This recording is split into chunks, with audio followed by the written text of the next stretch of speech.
Dear students, मेरा नाम है इंद्रजीत सिंह और हम मिल रहे हैं हमारे अपने चैनल साउथ सिटी पीसीएमबी पर। साउथ सिटी पीसीएमबी पर हम फिजिक्स, केमिस्ट्री, मैथ्स, बायोलॉजी और आपके और दूसरे सब्जेक्ट जैसे इंग्लिश भी हम आपको दे रहे हैं। आपके बोर्ड एग्जाम्स में आने वाले कोर सब्जेक्ट्स का संपूर्ण ज्ञान आपको यहाँ दिया जा रहा है। हम कर रहे हैं ईयर लॉन्ग लेक्चर सीरीज, यानी पूरे साल का कोर्स एक्सप्लेन करते हुए इन डिटेल क्वेश्चंस के साथ हम आपको पढ़ा रहे हैं। इंपॉर्टेंट बात यह है कि जो कोर्स आपको पढ़ाया जा रहा है वो आपके बोर्ड एग्जामिनेशंस को फोकस करके, यानी जिस पैटर्न में क्वेश्चन हम आपको कराएंगे, जिस तरह के क्वेश्चन हम आपको कराएंगे और थ्योरी जिस तरह से हम आपको कराएंगे, ठीक वैसे ही क्वेश्चन आपके पेपर में आएंगे और थ्योरी को उसी तरह से एग्जीक्यूट भी करना होगा। कई बार हम क्वेश्चन के बहुत शॉर्ट मेथड्स देख लेते हैं और हम खुश हो जाते हैं कि यार ये तो अच्छा है, तुरंत लग जाएगा, सवाल 2 लाइन में आ जाएगा। पर बोर्ड एग्जामिनेशन सवाल का आंसर नहीं मांग रहा है, अलॉन्ग विद द आंसर आपसे ये भी मांग रहा है कि वो क्वेश्चन आपने कैसे लगाया है, उसका क्या अप्रोच है, वो साइंटिफिक अप्रोच आप रिप्रेजेंट करिए।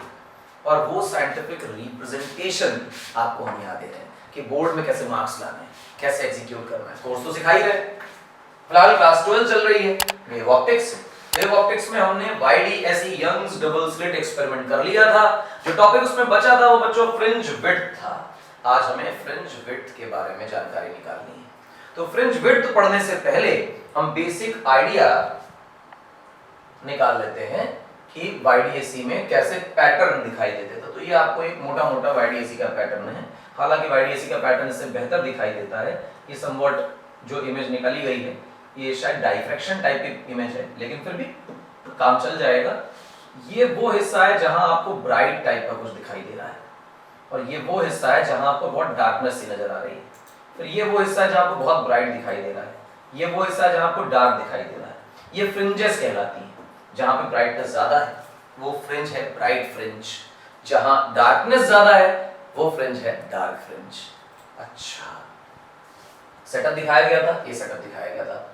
एक मोनोक्रोमैटिक प्लेनर वेव सोर्स आ रही थी, मतलब यहाँ पे कोई एक सोर्स था, बेसिकली वेव आ रही है।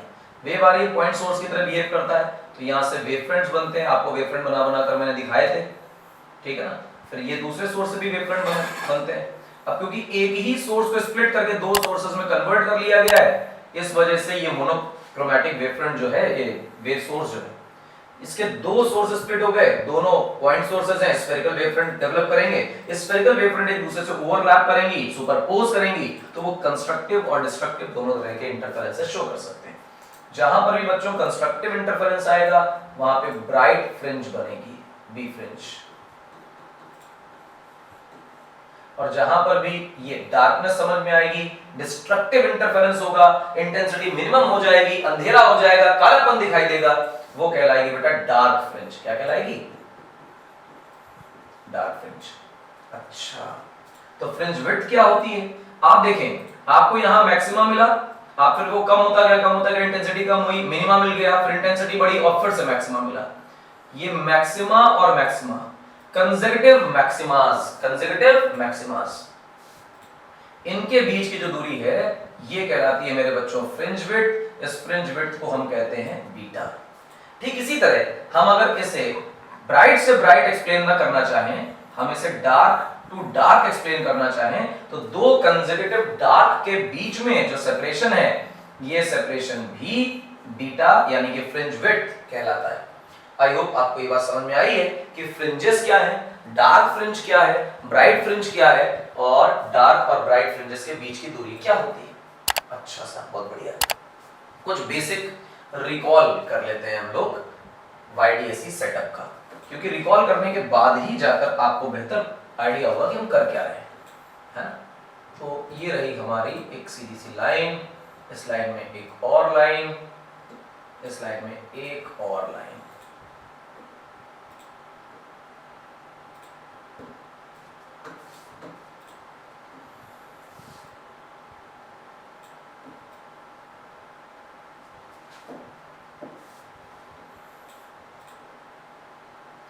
ये रही हमारी ये।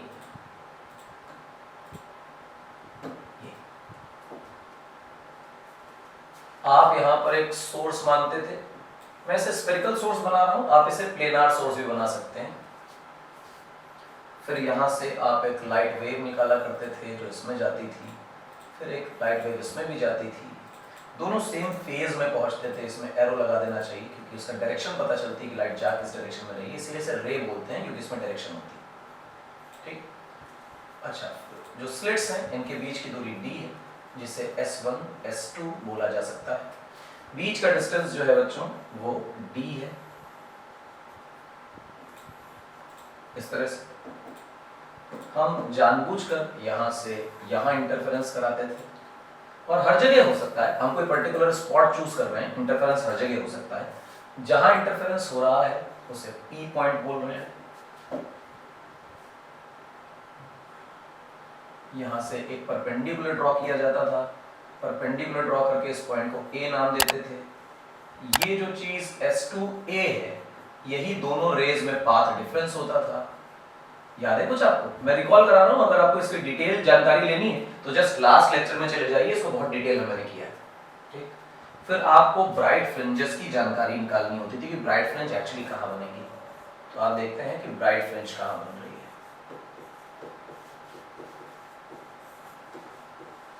ब्राइट फ्रिंजेस, ब्राइट फ्रिंज के लिए आपने निकाला था कि जो फेज डिफरेंस है वो 2n पाई होना चाहिए, और जो पाथ डिफरेंस है डेल्टा x वो n लैम्डा होना चाहिए। ये वाली कंडीशंस हमने निकाली थी। इसी के पैरेलल में अगर हम डार्क फ्रिंज की बातें करें,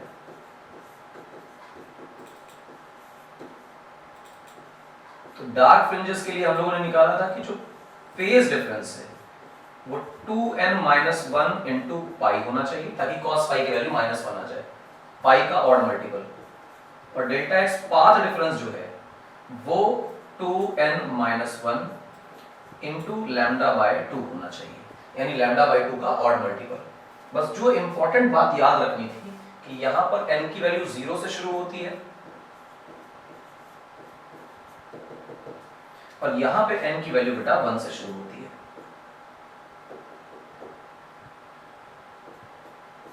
1 2 3 4 इस तरह से। फिर आपको लोकेशंस के बारे में जानकारी निकालनी थी। मैं लोकेशन लिख देता हूं, यहां से मेरा पार्टिकल कितनी दूरी पर है, मैं कहता हूं y दूरी पर है। अब अगर मैं nth ब्राइट फ्रिंज की बात कर रहा हूं, nth का क्या मतलब है? एक तो 0 है, 0 का मतलब सेंट्रल मैक्सिमा, ये पॉइंट हम लोग कर चुके थे, सेंट्रल मैक्सिमा। यहां पर फेज डिफरेंस 0 होता है, जिसकी वजह से मैक्सिमा ही पाया जाता है, तो यहां मैक्सिमा मिला। yn कैसे लिखोगे बच्चों? yn लिखोगे n lambda d upon d, ये फॉर्मूला बनता है nth ब्राइट फ्रिंज का। और डार्क फ्रिंज का अगर फॉर्मूला निकालना हो तो बेटा क्या बनेगा, याद करो, तुम्हारे लिए बनता था 2n-1 lambda by 2 d upon d, ये बना। ठीक है, ये कहां से आता था? तो मैं आप लोगों को याद कराता हूं कहां से ये चीजें बनी थी। आप इन दोनों को यहां से मिलाइए और कहिए कि अगर ये एंगल थीटा है तो फिर यहां से ये भी एंगल थीटा है, और यहां से ये भी एंगल थीटा है। ठीक है, अब अगर हम साइन थीटा अप्लाई करें, देखना बच्चों ध्यान से, इस ट्रायंगल में छोटे वाले में S1 S2A में, तो साइन थीटा की जगह आएगा परपेंडिकुलर जो कि पाथ डिफरेंस डेल्टा x के बराबर है, और हाइपोटेनस जो कि d के बराबर है। तो साइन थीटा की वैल्यू आ गई। अब हम tan थीटा अप्लाई करते हैं। कौन से फॉर्मूले में, कौन से ट्रायंगल में? देखो ये और ये ट्रायंगल दिखाई दे रहा है आपको, बड़ा वाला। इसमें अगर आप tan थीटा लगाएंगे तो बेसिकली y अपॉन d दिखाई देगा। अब यहाँ पे हम लोगों ने एक क्लॉज लगा रखा था कि y बहुत बहुत बहुत छोटा है d से, यानी बेस बहुत बड़ा है और परपेंडिकुलर बहुत छोटा है। ये तो स्मॉल एंगल अप्रोक्सीमेशन का केस है, क्लास 11th में डिटेल में सीखा था, और बायनोमियल एक्सपेंशन वाले चैप्टर में तो इसके खूब सवाल भी लगाए थे हम। इस वजह से हम जब भी कभी ऐसा होगा तो हम कह देंगे थीटा इज वेरी स्मॉल। अब थीटा बहुत छोटा है, अब क्योंकि थीटा बहुत छोटा है तो आप ऐसा कह सकते हैं कि साइन थीटा की वैल्यू लगभग tan थीटा के बराबर होती। तो साइन थीटा और tan थीटा इंटरचेंज किए जा सकते हैं, तो जो लिखा हुआ है tan थीटा उसकी जगह लिख दीजिए sin थीटा, और sin थीटा की वैल्यू भी y/d के बराबर हो गई। अब देखो sin थीटा की जगह क्या लिखा हुआ है? लिखा हुआ है delta x upon d equal to y upon capital D। तो y की वैल्यू जो बन गई वो बन गई बेटा d upon d into delta x। आप देखिए कि d अपॉन d तो लगाना ही है फ्रिंज की लोकेशन के लिए, बस वहां पे डेल्टा एक्स की वैल्यू डालनी है, पाथ डिफरेंस। अगर आप कंस्ट्रक्टिव इंटरफेरेंस वाला पाथ डिफरेंस रखेंगे तो ब्राइट फ्रिंज दिखाई देगी, अगर आप डिस्ट्रक्टिव इंटरफेरेंस वाला पाथ डिफरेंस रखेंगे तो डार्क फ्रिंज दिखाई देगी। इसके बीच में कोई अदर इंटेंसिटी है, मैक्सिमा और मिनिमा के बीच की कोई इंटेंसिटी है और उसका भी अगर आपको पाथ डिफरेंस मालूम है तो इस वाले जनरल फॉर्मूला में वो पाथ डिफरेंस लिखेंगे तो उतने की दूरी आ जाएगी। ये अब इसका आप लोगों को याद होगा, हम लोगों ने इसका एक ग्राफ बनाया था। ग्राफ का अर्थ ये नहीं था कि हम लाइट को मोटा पतला होता दिखा रहे हैं, ग्राफ का अर्थ था कि किस तरह से इंटेंसिटी बढ़ रही है और घट रही है, तो 1D ग्राफ करके बना दिया था हम लोगों ने। मैं थोड़ा सा ठीक ठीक बनाने की कोशिश कर रहा हूं इसे।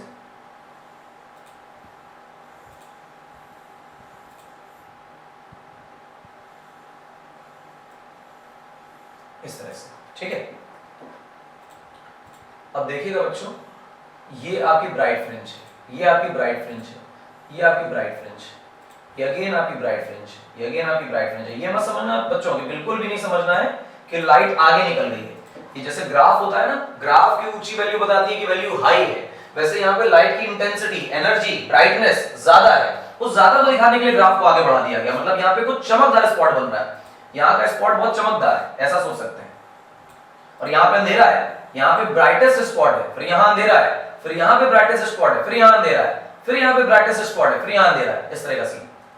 और फिर अगर आप इसे बदलकर दूसरा कलर ले लें तो यहाँ पे आपको डार्क दिखाई देगा, अंधेरा, dark fringe, intensity zero, intensity zero, intensity zero, intensity zero, and these are your dark fringes. अब इन डार्क फ्रिंजेस और ब्राइट फ्रिंजेस के बीच में आपको कुछ देखना है। डार्क, देखो ब्राइट और ब्राइट के बीच की दूरी लिख लेते हैं, ये बीटा है, डार्क सॉरी ब्राइट फ्रिंज, और डार्क के बीच की दूरी भी कहलाएगी बेटा फ्रिंज विड्थ, डार्क फ्रिंज की चौड़ाई। ये थिकनेस ऑफ डार्क फ्रिंज है, ये थिकनेस ऑफ ब्राइट फ्रिंज है, तो सर इसको बीटा 1 बीटा 2 लिखना चाहिए, दोनों बराबर आते हैं। कैसे बराबर आते हैं प्रूफ करेंगे अभी, पर समझे तो क्या है। फिर यहाँ देखिए आप, डार्क से फिर से डार्क की दूरी आ गई, ये भी बीटा ही है। यहाँ देखें तो रेड से रेड यानी कि ब्राइट से ब्राइट की दूरी आ गई, ये भी बीटा है। सर ब्राइट को इग्नोर करके दूसरे ब्राइट पे जा सकते हैं? नहीं, कंसेक्यूटिव ब्राइट्स के बीच की दूरी फ्रिंज विड्थ है, कंसेक्यूटिव डार्क के बीच की दूरी फ्रिंज विड्थ है। तो यहां से हम सबसे पहले चालू करते हैं कि फ्रिंज विड्थ आखिर क्या चीज होती है। तो now we put a heading fringe width.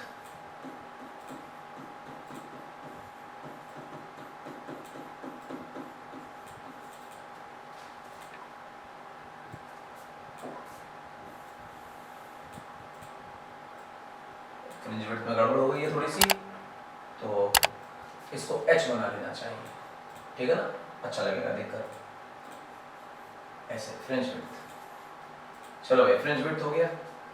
Fringe width क्या है, परिभाषा लिखते हैं इसकी, देखना बच्चों बहुत ध्यान से, सही सही परिभाषा लिखनी है। हम लिख रहे हैं बच्चों, distance between two consecutive maximas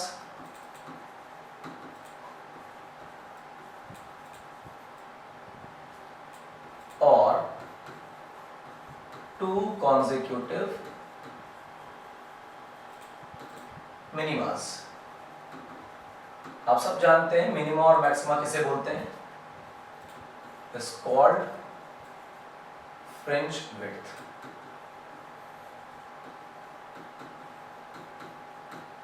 दो मैक्सिमा और दो मिनिमा के बीच की दूरी, यानी मैक्सिमा से मैक्सिमा की दूरी और मिनिमा से मिनिमा की दूरी। ये मत समझना कि मिनिमा और मैक्सिमा के केसेस अलग कर लिए गए, ना बाबा ना, दो मैक्सिमास ले लो या दो मिनिमास ले लो, उनके बीच का जो सेपरेशन है वो कहला रहा है बच्चों फ्रिंज विड्थ। अच्छा, अगर हम कहेंगे कि bright fringe,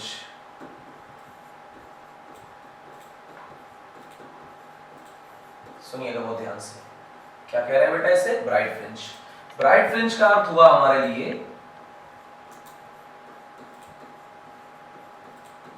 separation between two consecutive, ये शब्द इस्तेमाल करना जरूरी है, ये शब्द इस्तेमाल नहीं किया नंबर कटेंगे, कॉन्सेक्यूटिव ब्राइट फ्रिंज, ठीक है ना। ब्राइट स्पॉट्स, ब्राइट स्पॉट्स मतलब मैक्सिमास, दो कंसेक्यूटिव मैक्सिमास के बीच की दूरी ब्राइट फ्रिंज, उतने हिस्से को ब्राइट फ्रिंज कह रहे हैं। डार्क क्या है? ओहो,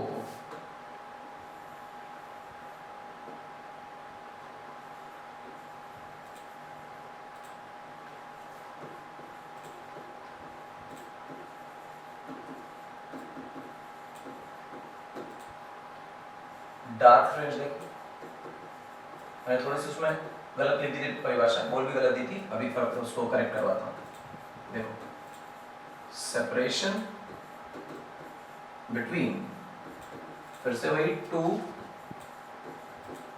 कॉन्सेक्यूटिव ब्राइट फ्रिंज या ब्राइट स्पॉट्स। ब्राइट स्पॉट्स का मतलब मैक्सिमास, ये क्या कहलाएगा? Dark fringe.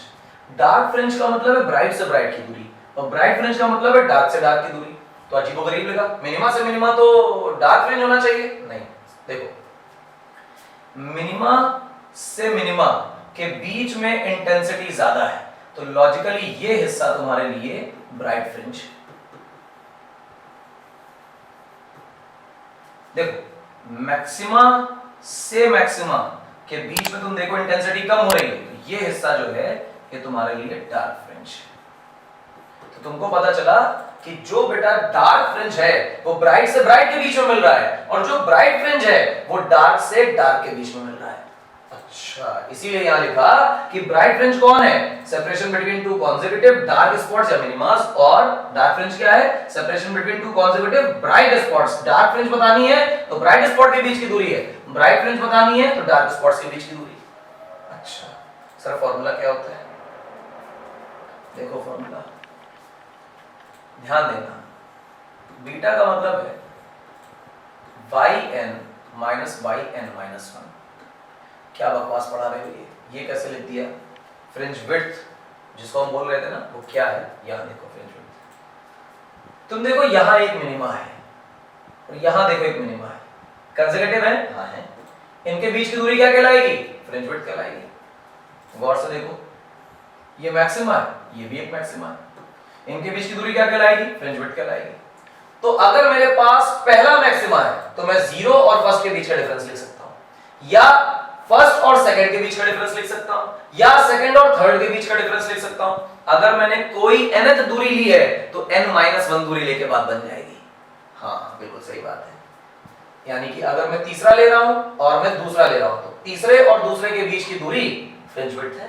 लगे लगे दो ब्राइट स्पॉट्स लेने, तो यहां पर लिखा गया yn माइनस yn माइनस 1। अब मैं सबसे पहले yn लिख देता हूं, तो n lambda d upon d bright fringes के हिसाब से लिखते हैं, और yn माइनस 1 लिखें तो जहां बेटा n लिखा गया था वहां n माइनस 1 आ जाएगा, बात खत्म।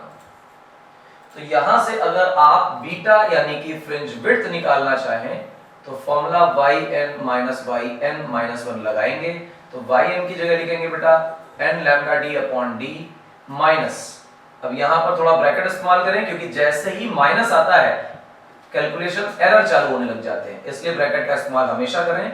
बचपन की सिखाई सी कभी नहीं छोड़नी चाहिए। हम लोग अब इसे खोलेंगे, माइनस बाहर, आप देखिए तो सबसे पहले n lambda d upon d आएगा, फिर माइनस 1 से मल्टीप्लाई करोगे तो लैम्डा d अपॉन d आएगा। आप इसे ओपन कर लीजिए तो n lambda d upon d बचा, ये माइनस हो जाएगा n lambda d upon d, और जो माइनस में था वो प्लस हो जाएगा लैम्डा d अपॉन d।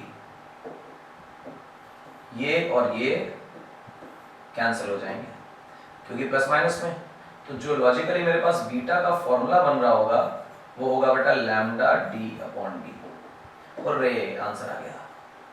ये है फ्रिंज विड्थ का चमत्कारी फॉर्मूला, जिससे पेपर में 100% सवाल आते ही आते हैं, कभी नहीं छूटता।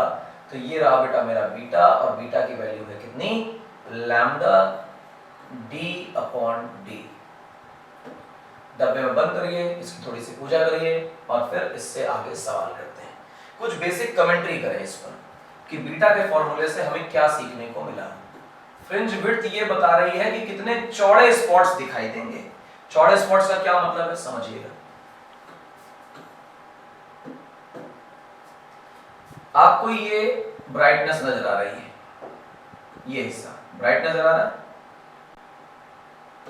ये हिस्सा ब्राइट नजर आ रहा है, ये हिस्सा ब्राइट नजर आ रहा है। पूरी संभावना है कि जो ब्राइट हिस्सा है वो इतना चौड़ा हो, अगला ब्राइट भी इसी हिसाब से चौड़ा हो, अगला ब्राइट भी इस हिसाब से चौड़ा हो। और कोई वाईडीएसी एक्सपेरिमेंट आप करें, कलर बदलें या कुछ भी चेंज करें, हो सकता है कि ब्राइट स्पॉट इतना ही चौड़ा निकले, अगला ब्राइट स्पॉट भी इतना ही चौड़ा निकले, अगला ब्राइट स्पॉट भी इतना ही चौड़ा निकले। और आप देखेंगे कि चौड़ाई जो है यानी कि विड्थ जो है वो किसी एक्सपेरिमेंट में ज्यादा और किसी एक्सपेरिमेंट में कम आ रही है। तो ये फ्रिंज विड्थ कितने हिस्से में डार्क स्पॉट्स नजर आ रहे हैं, कितने हिस्से में ब्राइट स्पॉट्स नजर आ रहे हैं, वो हिस्से की लंबाई चौड़ाई अगर बदल जाए तो हम कहेंगे कि फ्रिंज विड्थ बदल रही है। अब ये कितने बड़े हिस्से में डार्क और ब्राइट आपको मिल रहा है वो ये फॉर्मूला डिसाइड कर रहा है, which we write as lambda d by d। और आपको पता चल रहा है कि जैसे ही मेरे बच्चों आप यहां पे कहोगे कि d इंक्रीज करेगा, बाकी चीजों को कांस्टेंट रखा जा रहा है, वो माइंड में ही है कि एक का वेरिएशन देखेंगे तो सबको कांस्टेंट रखेंगे, तो लॉजिकली बीटा भी मेरे बच्चों इंक्रीज करेगा। ठीक है मेरी बात? ठीक है। डी इंक्रीज करने का मतलब क्या होगा? डी इंक्रीज करने का मतलब है कि स्क्रीन की डिस्टेंस अगर ज्यादा होगी तो बीटा ज्यादा होगा। तो हम यहां क्या लिख कर आएंगे पेपर में? हम कहेंगे इफ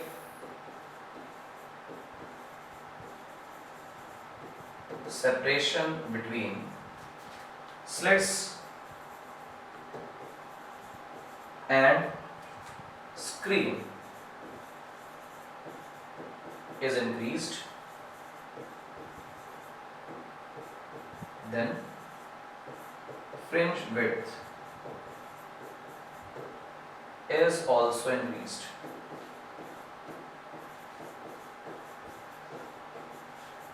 अगर स्क्रीन और स्लिट्स के बीच की दूरी बढ़ा दी जाए तो जो फ्रिंज विड्थ है वो भी बड़ी हो जाएगी। मतलब इसका ये हुआ कि किसी एक जगह स्क्रीन लगाई और सामने वाली वॉल अगर आप और दूर करते चले जाएं तो फ्रिंज की चौड़ाई बढ़ती चली जाएगी, विड्थ बढ़ती चली जाएगी, ज्यादा मोटे स्पॉट्स आपको दिखाई देंगे और ज्यादा मोटे डार्क और ज्यादा मोटे ब्राइट दोनों की चौड़ाई बढ़ेगी। यानी कि जो स्पॉट्स पास थे वो स्पॉट्स दूर हो जाएंगे। इतना डार्क है, इतना ब्राइट है, इसके बगल में ब्राइट है, इसके बगल में डार्क है, यानी फ्रिंजेस एक दूसरे से दूर होती जाएंगी। डिस्टिंक्ट देख पाएंगे आप कि फ्रिंजेस बन रही हैं।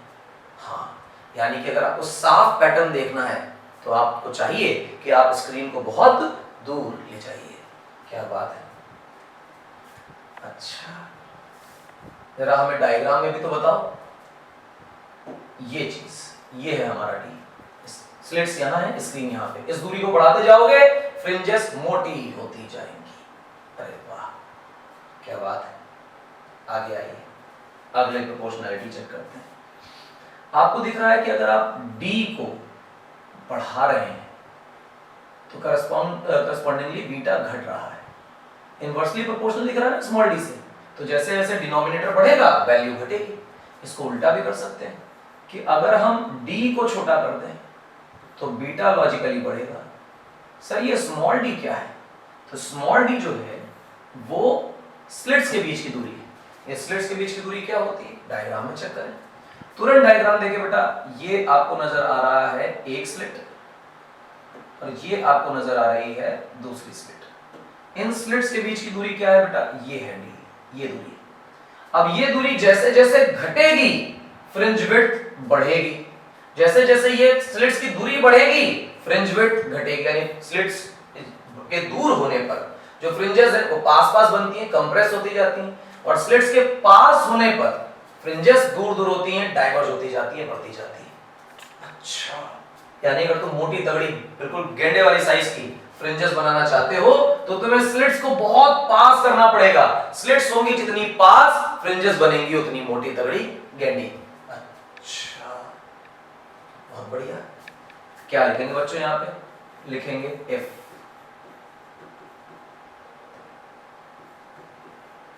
Slits separation is increased. Slits के सेपरेशन को इंक्रीज कर दिया जाए, then fringe width is decreased.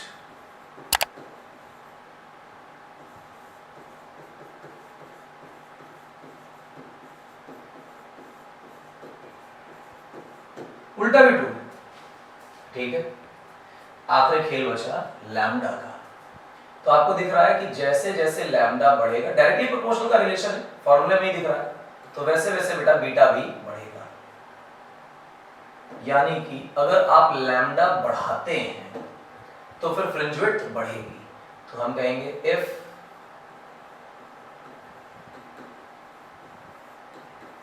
wavelength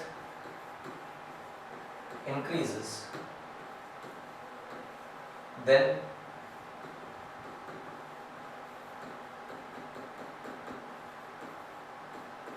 fringe width also increases। ठीक है मेरी बात।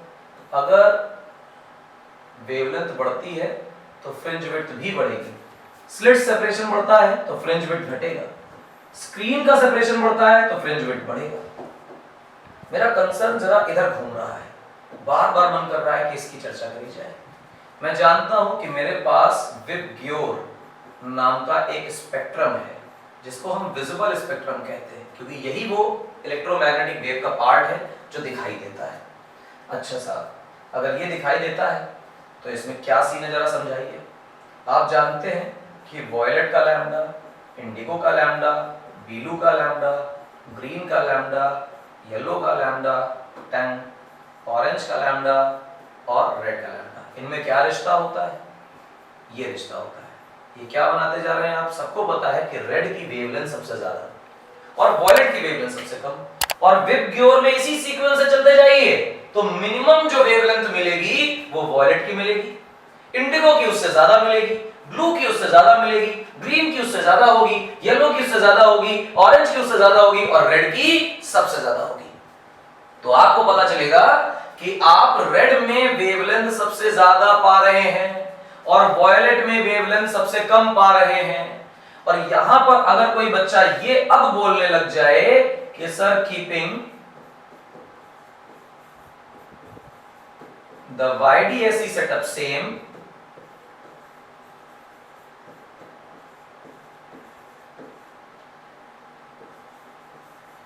if we use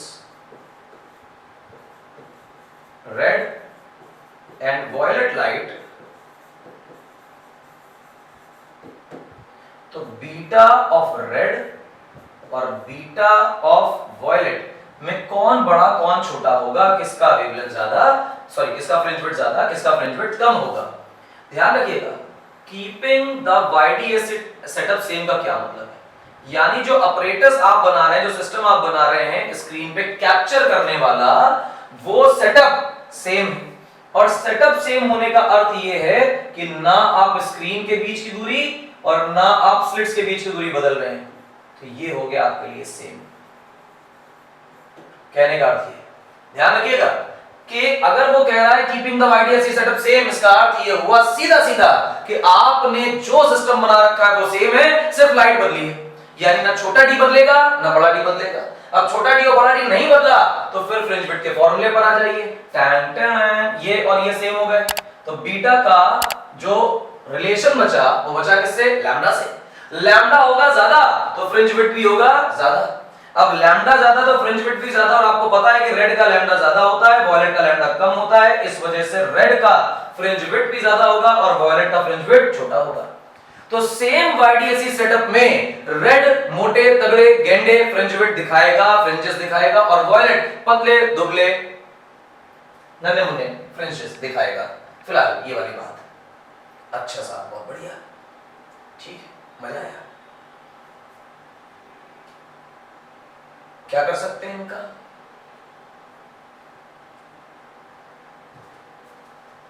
कुछ बेसिक फंडामेंटल प्रॉब्लम्स लगा सकते हैं जो बनती हैं इससे। Let me show you the problem. कैसी आती है? मैं स्ट्रेट फॉरवर्ड क्वेश्चन आपको दे रहा हूं, और अगर आपको स्ट्रेट फॉरवर्ड क्वेश्चन समझ पाएगी क्या दिया हुआ है सवाल में, तो आपको थोड़ी हंसी आएगी कि क्या ये सवाल भी पेपर में आ सकता है क्या।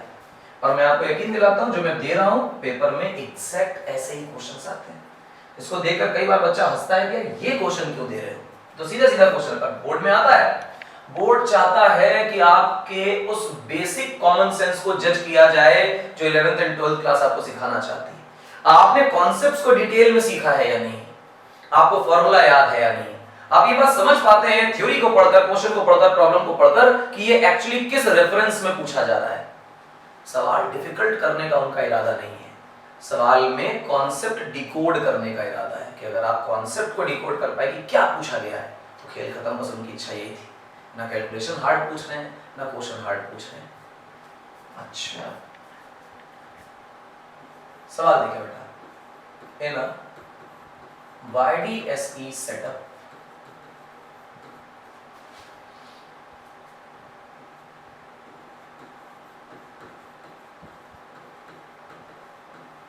separation between slits is 2 mm and screen is placed at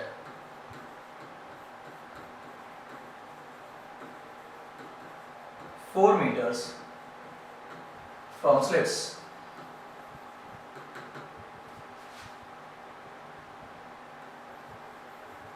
If lambda used is 6000 angstrom, थोड़ा सा ऑरेंज कलर ले लिया गया है या येलो कलर लिया गया है, 6000 angstrom,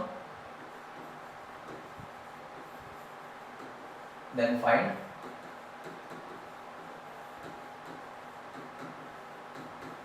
fringe width.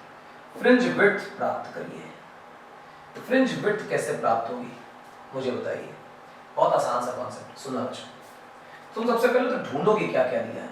कह रहा है स्लिट सेपरेशन 2 mm और स्क्रीन कहां रखी है 4 मीटर पर, तो यानी कि जो स्मॉल डी है वो 2 mm दिया है और जो कैपिटल डी है वो 4 मीटर दिया है।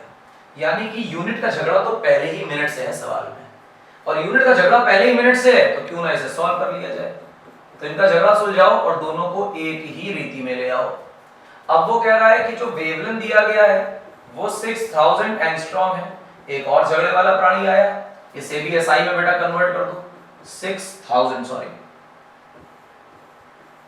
एंगस्ट्रॉम है, मीटर में जा रहे हैं, 10 टू पावर -10 मीटर। आगे भाई फ्रिंज विड्थ का डायरेक्ट फार्मूला एप्लीकेशन है बच्चों, beta equal to lambda capital D upon D. तो लैम्डा की वैल्यू क्या लिखी जाएगी बच्चों, लिखी जाएगी 6000 into 10 raised to -10, डी की वैल्यू लिखी जाएगी बेटा 4 in whole divided by small d that is 2 into 10 raised to -3। अब बच्चों 2 से 4 को काटोगे 2 बचेगा, 10 टू पावर -3 से 10 टू पावर -10 को काटोगे 10 टू पावर -7 बचेगा। बीटा की वैल्यू अगर आप देखेंगे तो लिखी गई है 6000 into 2 into 10 to power -7। आप 30 से 30 काट दें तो माइनस का 4 बचेगा, तो 2 को इधर ले जाए तो 2 into 10 to power -4 बच रहा है। अब बीटा को अगर देखें तो ये लिखा जा सकता है 1.2 into 10 into 10 to power -4। Basically 1.2 into ये 1 है, जुड़ेंगे तो बचेगा -3, मेरे साथ तो ये बच रहा है। तो अच्छा ये सब कुछ मीटर में आ रहा है, सब मीटर में क्यों आ रहा है, सब तो मीटर में लिया यार तुमने, जब सब मीटर में लिया है तो आंसर भी किसमें आएगा मीटर में। यानी कि अगर मैं इसे कह दूं कि ये मिलीमीटर है तो कोई तकलीफ है, सोच कर देख, ये हिस्सा 10 to power -3 metre is a millimetre. अरे वाह, बीटा इतनी है।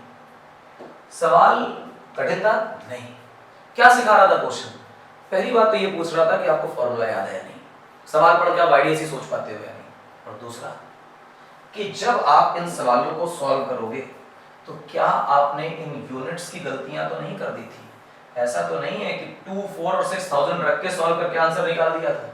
तो पहले सवाल में आपसे जज करवा रहा है, बुक भी ऐसे ही क्वेश्चन सॉर्ट करती है, अपने बुक के आप एक्सरसाइज देखेंगे तो इसी सीक्वेंस पे क्वेश्चन होते हैं। कई बार बच्चे कंफ्यूज होते हैं कि यार एक ही जैसे 5 क्वेश्चन दिए, पर हर क्वेश्चन में यूनिट्स अलग अलग तरह से दे रखी हैं ताकि आपकी वो प्रैक्टिस करा पाए कि आपको फॉर्मूला भी याद हो जाए, यूनिट्स की बार बार गलतियां ना करें। वो गलतियां करा के आपको ये बात रिकॉल करा देते हैं कि भैया ये गलती नहीं करनी।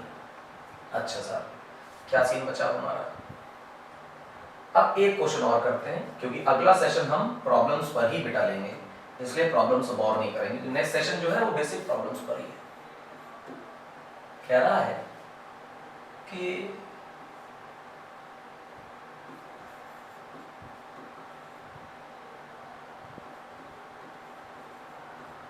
Find separation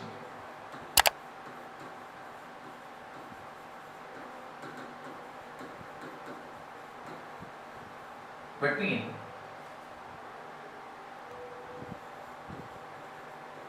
third maxima and second minima।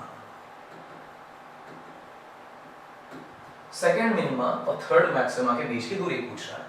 तो जब इस तरह का सवाल आए तो इसे एक तो फ्रिंज विड्थ के कॉन्सेप्ट से भी लगा सकते हैं, मैं आगे चल के समझाऊं कैसे कि फ्रिंज विड्थ से कैसे लगाते हैं, बट बेसिक आइडिया आपको क्लियर होना चाहिए कि वो कह रहा है कि थर्ड मैक्सिमा कहां मिलेगा और सेकंड मिनिमा कहां मिलेगा।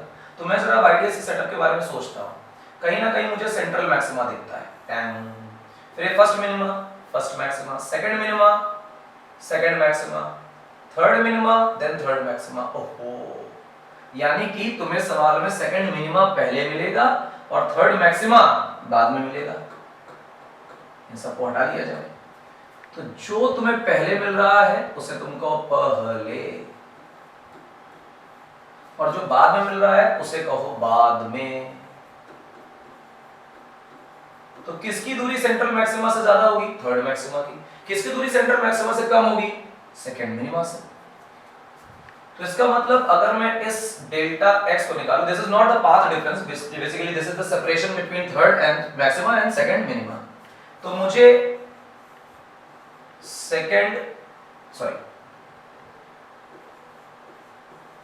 थर्ड मैक्सिमा की जो दूरी है माइनस सेकंड मिनिमा की जो दूरी है, अगर इन्हें माइनस कर दूं तो बात बन जाएगी।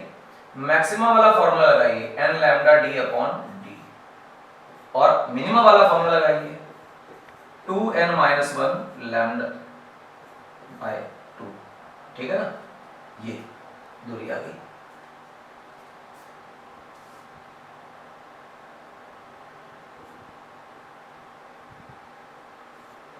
d अपॉन d, ये तो लगाना जरूरी था।